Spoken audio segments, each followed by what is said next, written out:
Since हम आज लेटिंग गो की बात कर ही रहे हैं, we should also talk about a very important topic is actually identifying and not brushing off your gut feeling and the red flags you see in the starting. Because honestly when I look back, the kind of jobs, the kind of people I have always let go, बहुत pain हुआ है, सब कुछ हुआ है. That is because when I look back right now, I think they always showed me their red flags, the bad habits, the loopholes, which I never really acknowledged. And वो छोटी मोटी चीज़ें हम देख कर ब्रश ऑफ कर देते हैं.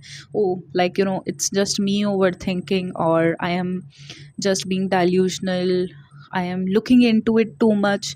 But honestly speaking, this is my experience that you should always listen to your gut. And one of the thing is that आपको अपनी बॉडी हाउ इट रिएक्ट्स वो नोटिस करना चाहिए around certain people, places and things, because it is a big thing honestly. Because I have seen that and it's like काश मैंने पहले अपनी gut feeling की सुन ली होती.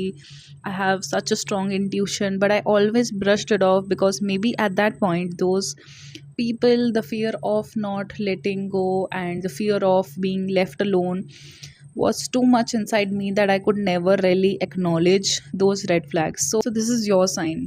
Trust me on this. अगर आपको थोड़ा सा भी अनईजी लग रहा है किसी के अराउंड, या फिर आपको उनके छोटे छोटे रेड फ्लैग्स दिख रहे हैं, do not brush them off, because these things can actually lead to bigger things later on. And since the bond or that place that you are working in, as time grows, it even gets bigger. So everyone has their preferences and the non-negotiables and all those things.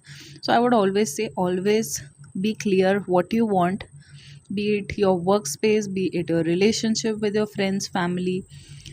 Be very clear. And if the things are being violated and you find yourself being uneasy around those people, places and things, trust me, you need to cut that off as soon as possible. Because otherwise, letting go and building that many years of relationship with the wrong person, place or thing can actually harm you and put you into years of healing and searching for yourself. You will feel lost. Trust me, been there, done that. That's why I'm telling you, do not brush off your gut feeling and the red flags that you see clearly. Yeah, I hope this helps.